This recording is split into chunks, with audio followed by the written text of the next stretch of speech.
Hello students. So welcome again. आप लोगों ने जो जितने भी लेक्चर्स पीछे पढ़े, जितने भी देखे, काफ़ी सारे न्यूमेरिकल्स के लेक्चर थे, नर्स टेक क्वेश्चन था।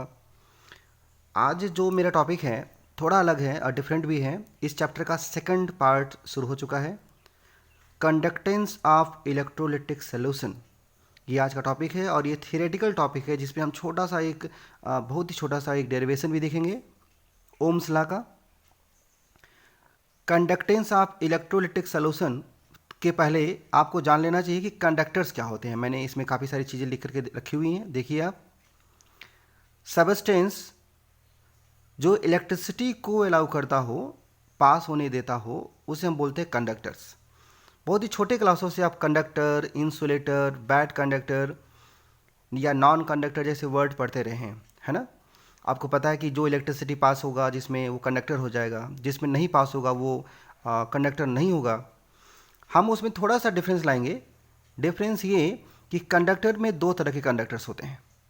एक ऐसा कंडक्टर जिसके कंडक्शन के लिए इलेक्ट्रॉन्स फ्री इलेक्ट्रॉन रिस्पॉन्सिबल होते हैं, मतलब कि इलेक्ट्रॉनिक कंडक्टर्स। और एक ऐसा कंडक्टर जिसमें कंडक्शन के लिए आयंस रिस्पॉन्सिबल होते हैं, जिसको बोलते हैं इलेक्ट्रोलिटिक कंडक्टर्स या इलेक्ट्रोलाइट्स।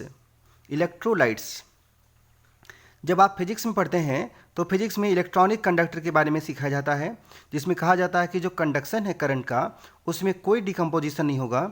इलेक्ट्रॉन सिर्फ फ्लो करता है, कहीं पर भी कोई डिकम्पोजिशन नहीं होता। डिकम्पोजिशन का मतलब होता है कि कोई सबस्टेंस ना तो बढ़ता है ना तो घटता है ना। सबस्टेंस बढ़ता घटता नहीं है। एक रेजिस्टेंस होता है जिसके में से टर्मिनल से अगर वहाँ पे पोटेंशियल का डिफरेंस होता है तो करंट फ्लो होने लगता है, और वो करंट का फ्लो इलेक्ट्रॉनों के फ्लो की वजह से होता है। और उसके एग्जांपल्स आप देख पा रहे हैं, मेटल्स हैं, ग्रेफाइट्स हैं, और कुछ मिनरल्स भी होते हैं जो कि कंडक्टर होते हैं। लेकिन इलेक्ट्रोलाइट में ऐसा नहीं होता। इसमें चूंकि फ्लो ऑफ आयंस होता है, कंडक्शन जो है वो आयन की वजह से फ्लो होता है, इसलिए एक टर्मिनल से दूसरे टर्मिनल की तरफ जब आयन फ्लो होता है तो आयंस का डिपोजिशन हो जाता है। आयंस जो है इलेक्ट्रोड पे जाके डिकम्पोज हो जाता है, डिकम्पोजिशन उनका होता है, ठीक है। तो ऐसे में जो डिपोजिशन है, जो डिकम्पोजिशन है ना, तो डिकम्पोजिशन किसका होता है। मान लीजिए इलेक्ट्रोलाइट का डिकम्पोज हुआ। आपको पता है कि जब तक आयन में डिकम्पोजिशन नहीं होगा, है ना, कोई भी साल्ट डालेंगे, कोई एसिड डालेंगे, कोई बेस डालेंगे, तो सॉल्यूशन में उसका डिकम्पोजिशन होना जरूरी है। जब तक डिकम्पोजिशन नहीं होगा, डिसोसिएशन नहीं होगा, तब तक आयन प्रोड्यूस नहीं होगा। और ऐसे में आयन जाके दूसरे इलेक्ट्रोडों पर डिपोजिट भी नहीं होगा, है ना। तो फ्लो ऑफ आयन के लिए, फ्लो ऑफ करंट के लिए ज़रूरी है कि सबस्टेंस डिसोसिएट हो या डिकम्पोज हो, ठीक है। इसमें इसकी आवश्यकता नहीं पड़ती। इसमें फ्री इलेक्ट्रॉन्स पहले से मौजूद होते हैं जो कि आयन इलेक्ट्रॉनिक कंडक्शन के लिए रिस्पॉन्सिबल होते हैं। एग्जाम्पल में आपने पढ़ा एसिड बेस साल्ट सोल्यूशन है, फ्यूज्ड या मॉल्टेन साल्ट भी होते हैं जिसमें आयंस आ जाते हैं। इलेक्ट्रोलिटिक जो हमारा कंडक्टर है वो तीन तरह से हम लोग डिवाइड कर सकते हैं। स्ट्रांग होता हो, वीक होता हो, नॉन इलेक्ट्रोलाइट। तो नॉन इलेक्ट्रोलाइट का मतलब हो गया है कि जो कंडक्शन ही न करता हो। अब स्ट्रांग और वीक का मतलब है कि जो ऐसा कोई सबस्टेंस या सोल्यूशन जिसमें कंप्लीटली डिसोसिएशन होता हो, ऑलमोस्ट कंप्लीटली डिसोसिएशन, मतलब कि जो डिग्री ऑफ डिसोसिएशन की वैल्यू है वो काफ़ी ज़्यादा होती हो, है ना। और उसके लिए हमको हमारे पास स्ट्रांग एसिड, स्ट्रांग बेस और स्ट्रांग जो साल्ट होते हैं, इनऑर्गेनिक साल्ट, उन्हीं के एग्जाम्पल हम लोग यूज करते हैं। लेकिन वीक इलेक्ट्रोलाइट का मतलब कि जिसमें लो अल्फा, लो अल्फा का मतलब लो डिग्री ऑफ डिसोसिएशन होता हो, है ना। लो डिग्री ऑफ डिसोसिएशन होगा तो less number of ions produce होंगे, और ऐसे में वहाँ पर कंडक्शन भी क्या होगा, कम होगा। तो हम उन्हें बोलेंगे वीक इलेक्ट्रोलाइट, है ना। इसमें एग्जाम्पल के लिए आपने देखा हुआ है एसिटिक एसिड हमने बहुत बार यूज किया है, या ऑर्गेनिक एसिड्स।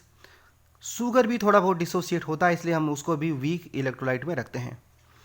अब फैक्टर की बात करें, फैक्टर्स अफेक्टिंग इलेक्ट्रोलाइटिक कंडक्टेंस, ठीक है। यही इंपॉर्टेंट है जो आपके सिलेबस के लिए ज़रूरी था। थोड़ा इसको देखिए और समझने की कोशिश करिए कौन कौन से फैक्टर्स हैं जो इलेक्ट्रोलाइटिक कंडक्टेंस को अफेक्ट करते हैं। ध्यान रखिए, हमारा जो टॉपिक है वो इलेक्ट्रोलाइटिक कंडक्टेंस है, मतलब कि ऐसा कंडक्टेंस जो सॉल्यूशन में होता हो। हमें फिजिक्स नहीं केमिस्ट्री देखना है। तो हम सॉल्यूशन के कंडक्टेंस के बारे में सीखने वाले हैं। नेचर ऑफ इलेक्ट्रोलाइट पहला रिस्पॉन्सिबल है, पहला फैक्टर है। नेचर ऑफ इलेक्ट्रोलाइट का मतलब अभी आपने ऊपर देखा कि स्ट्रांग हो सकता है, वीक हो सकता है या नॉन हो सकता है। तो इसका मतलब कि जो इलेक्ट्रोलाइट है जितना ज़्यादा डिसोसिएट होगा कंडक्टेंस उतना ज़्यादा होगा। तो इसका मतलब स्ट्रांग इलेक्ट्रोलाइट में कंडक्टेंस ज़्यादा, वीक इलेक्ट्रोलाइट में कंडक्टेंस कम होता होगा। ये हुआ पहला फैक्टर। कंसंट्रेशन ऑफ सॉल्यूशन बहुत इंपॉर्टेंट ये टॉपिक है, इस पर हम लोग और डिस्कस करेंगे आगे चल के, ये टॉपिक बनेगा अलग से भी। कंसंट्रेशन ऑफ सॉल्यूशन मैं आपको बता दूं जितना ज़्यादा डाइल्यूट सॉल्यूशन होता है, मैंने लिखा हुआ है, बहुत ही छोटा सा लाइन है बट समझने में समय लगेगा। जितना ज़्यादा डाइल्यूट सॉल्यूशन होता है उतना ज़्यादा ही कंडक्टेंस भी होता है। अब यहाँ से शुरू होगा डाउट, कैसे? आप कहेंगे कि डाइल्यूट सॉल्यूशन का मतलब तो ये हुआ कि उसमें कम से कम इलेक्ट्रोलाइट हो, इलेक्ट्रोलाइट कम हो और सॉल्वेंट क्या हो, ज़्यादा हो। इलेक्ट्रोलाइट कम होगा या सब जो सॉल्यूट है वो कम होगा और सॉल्वेंट ज़्यादा होगा, तो ऐसे में तो कम आयन प्रोड्यूस होने चाहिए। नहीं, ऐसा नहीं है, आयन प्रोड्यूस तो ज़्यादा ही होगा। आयन का जो प्रोडक्शन है वो असल में स्ट्रांग और वीक पे डिपेंड करता है, डाइल्यूट कंसंट्रेशन पे डिपेंड नहीं करता, वो डिपेंड करता है स्ट्रांग और वीक पर। अगर स्ट्रांग इलेक्ट्रोलाइट है तो ज़्यादा आयन प्रोड्यूस करेगा, वीक इलेक्ट्रोलाइट है तो कम आयन प्रोड्यूस करेगा। पहला फैक्टर ये समझिएगा ध्यान से। दूसरा, अगर सल्यूट ज़्यादा होगा सॉल्वेंट में, अगर सल्यूट ज़्यादा होगा तो ऐसे में होता क्या है, वहाँ पे रेजिस्टेंस बढ़ जाता है, जो इंटर आयनिक जो अट्रैक्शन है, इंट्रैक्शन है, वो बढ़ जाता है और रेजिस्टेंस बढ़ने पे कंडक्टेंस घट जाता है। इसलिए डाइल्यूट सॉल्यूशन जब सॉल्वेंट ज़्यादा होता है तो जो आयन्स है आसानी से ईजिली फ्लो कर पाते हैं। तो स्ट्रांग इलेक्ट्रोलाइट में डाइल्यूट सॉल्यूशन जो है वो भी ज़्यादा कंडक्शन करता है क्योंकि उसमें इंटर आयनिक जो इंट्रैक्शन है वो लो हो रहता है। जबकि वीक इलेक्ट्रोलाइट में डाइल्यूट सॉल्यूशन इसलिए ज़्यादा कंडक्शन करता है क्योंकि सॉल्वेंट की क्वांटिटी बढ़ाने से वीक इलेक्ट्रोलाइट का डिग्री ऑफ डिसोसिएशन बढ़ता है। सुनिए ध्यान से फिर से, जितना ज़्यादा सॉल्वेंट होगा उतना ज़्यादा क्या होगा, वहाँ पे डिग्री ऑफ डिसोसिएशन होगा, ज़्यादा से ज़्यादा आयन प्रोड्यूस होंगे। इसलिए डाइल्यूशन पर वीक इलेक्ट्रोलाइट भी ज़्यादा कंडक्शन करता है। टेम्परेचर कंडक्शन को हमेशा बढ़ाता ही है, टेम्परेचर बढ़ने पे डिसोसिएशन बढ़ता है जो कंडक्शन को बढ़ा देता है। नेचर ऑफ सॉल्वेंट का मतलब क्या है? नेचर ऑफ सॉल्वेंट का मतलब जैसे कि पोलर सॉल्वेंट है तो आयोनाइजेशन या डिकम्पोजिशन बढ़ाएगा जिससे कि डिसोसिएशन ज़्यादा होने से कंडक्शन ज़्यादा होगा, है ना। तो पोलर ज़्यादा कंडक्शन करवाएगा, नॉन पोलर कम करवाएगा। विस्कोसिटी ऑफ सॉल्वेंट, विस्कोसिटी का मतलब आपको पता है एक तरह का फ्लो ऑफ टेंडेंसी है। अगर सॉल्वेंट जो है फ्लो नहीं करेगा सही से तो आयन भी सही से फ्लो नहीं होने पाएंगे। इसका मतलब ये हुआ कि जो विस्कोसिटी है जितना कम होगा सॉल्वेंट का उतना ज़्यादा कंडक्शन होगा, क्योंकि विस्कोसिटी कम होने से फ्लो आसानी से होता है, फ्लो आसानी से होता है। जबकि साइज ऑफ आयन जो लास्ट फैक्टर है, साइज ऑफ आयन का मतलब ये हुआ जितना छोटा साइज होगा आयन का, ध्यान से सुनिएगा, आयन का साइज जितना छोटा होगा, ठीक है, उतना ज़्यादा वो आसानी से सॉल्वेट करेगा या कह सकते हैं हाइड्रेट करेगा मालिक्यूल्स को। सॉल्वेंट के मालिक्यूल से वो आसानी से इंटरेक्ट करता है, तो छोटा जो साइज का आयन होता है वो सॉल्यूशन में जाके ज़्यादा आसानी से सॉल्वेट होता है या ज़्यादा आसानी से हाइड्रेट होता है, इसलिए उसका फ्लो डिक्रीज कर जाता है। इसको मैं अलग से भी बताऊंगा, ध्यान रखिएगा। कंसंट्रेशन ऑफ सॉल्यूशन और साइज ऑफ आयन एक अलग से मैं टॉपिक बनाऊंगा, उसमें फिर से समझाऊंगा। लेकिन फिलहाल अभी के लिए जानिए कि छोटा जो साइज होगा आयन का वो सॉल्यूशन में जाके, जब सॉल्यूशन में जाता है तो उसमें कंडक्शन को क्या करता है, घटा देता है ना, क्योंकि वो आसानी से हाइड्रेट होता है और हाइड्रेशन होने से उसका फ्लो घट जाता है। फ्लो कम होगा तो कंडक्शन भी कम हो जाएगा, क्योंकि कंडक्शन फ्लो पे डिपेंड करता है, ठीक है। इस तरीके से फैक्टर को समझने की कोशिश करिए और मैं आपको एक नया टॉपिक दिखाता हूँ, वो देखिए। तो टॉपिक हमारा जो है रेजिस्टेंस है। कंडक्टेंस पढ़ाने से पहले, मतलब अगर मैं कंडक्टेंस तक हमको जाना है तो हमको रेजिस्टेंस से होकर गुजरना पड़ेगा, और रेजिस्टेंस के लिए आपको ओम्स लॉ जानना जरूरी है, ठीक है। रेजिस्टेंस का मतलब क्या होता है आपको पता है कि किसी भी तरह का जो हिंड्रेंस होता है, किसी भी तरह की जो रुकावट होती है, ठीक है, जो आयंस को या इलेक्ट्रॉनों को फ्लो होने से रोकती हो, हम उन्हीं को बोलते हैं रेजिस्टेंस। कोई भी सबस्टेंस ऐसा नहीं पाया जाता जिसमें रेजिस्टेंस ना होता हो, है ना। तो रेजिस्टेंस का मतलब a type of hindrance provided by solution और any other substance on the passage of current is called resistance.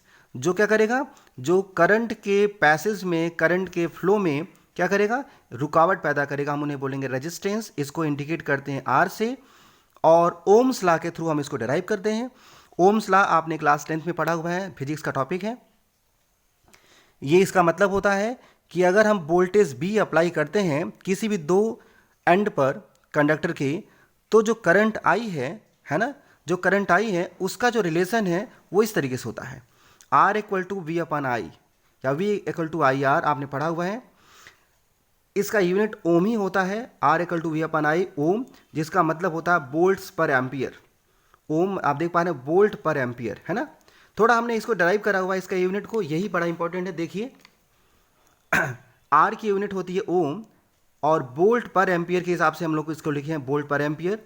Volt का मतलब क्या होता है, वर्क पर यूनिट चार्ज। कोई भी चार्ज जो पर यूनिट वर्क करता है उसे बोलते हैं हम लोग वोल्टेज या पोटेंशियल्स, ठीक है। वर्क पर यूनिट चार्ज का मतलब वर्क अपान चार्ज, और ये 1 अपान एम्पियर हो जाएगा। हमने एम्पियर को थोड़ा अलग कर लिया, 1 अपान एम्पियर। वर्क का मतलब क्या होता है, फोर्स इंटू लेंथ, आपको पता है पहले से, फोर्स इंटू लेंथ। जबकि चार्ज का मतलब एम्पियर इंटू टाइम होगा। क्यों? क्योंकि आपने पढ़ा हुआ है कि जो करंट होता है वो पर यूनिट टाइम जो है, पर है ना, चार्ज का फ्लो होता है पर यूनिट टाइम। करंट जो है चार्ज का फ्लो होता है पर यूनिट टाइम, इसलिए चार्ज की जगह पे हम एम्पियर इंटू टाइम लिख सकते हैं, ठीक है। ये 1 अपान एम्पियर हो गया। थोड़ा इसको सॉल्व करेंगे तो फोर्स की जगह पे क्या लिख सकते हैं, मास इंटू एक्सेलरेशन, ठीक है। और एम्पियर और एम्पियर यहाँ पे एम्पियर स्क्वायर हो जाएगा, टाइम है ही। मास का यूनिट क्या होता है, किलोग्राम। एम्पियर का मीटर, एक्सेलरेशन का मीटर पर सेकेंड स्क्वायर, और लेंथ के लिए भी हम मीटर यूज करेंगे। एम्पियर स्क्वायर सेकंड, टाइम की जगह पे second, second to the power -2 जो है इसको नीचे ले आएंगे तो सेकंड क्यूब हो जाएगा। तो इस तरीके से जो हमारा यूनिट बनता है वो किलोग्राम मीटर स्क्वायर पर सेकंड क्यूब एम्पियर स्क्वायर बनता है। मतलब जो 1 ओम है जो 1 ओम है उसका मतलब होता है किलोग्राम मीटर स्क्वायर पर सेकंड क्यूब एम्पियर स्क्वायर। ये बहुत इंपॉर्टेंट इसलिए है क्योंकि जब आप न्यूमेरिकल सॉल्व करेंगे फिजिक्स का भी या केमिस्ट्री का, तो ध्यान रखिएगा कि जब भी 1 ओम हो, कहीं पर रेजिस्टेंस का यूनिट दिया हो, तो उसे आप आसानी से समझिए कि उसका क्या एक्चुअली मतलब है। उसका यूनिट जो है उसका नया डेरिवेशन दिखाएगा, उसका नया मतलब सिखाएगा आपको। तो आज का जो मेरा लेक्चर था, मैं इस लेक्चर को छोटा ही रखा हूँ जिससे आप सिर्फ इतना समझिए कि रेजिस्टेंस कैसे निकालते हैं। आप इसको देख पा रहे होंगे स्क्रीन पर। रेजिस्टेंस ओम्स लॉ की हेल्प से निकालते हैं, जो एक तरह का हिंड्रेंस है। R equal to V upon I करके आप उसका यूनिट डिराइव करिए कि ओम किसके इक्वल टू होता है। उसके अलावा आप स्ट्रॉन्ग इलेक्ट्रोलाइट, वीक इलेक्ट्रोलाइट और फैक्टर्स के बारे में सीखिए, ठीक है।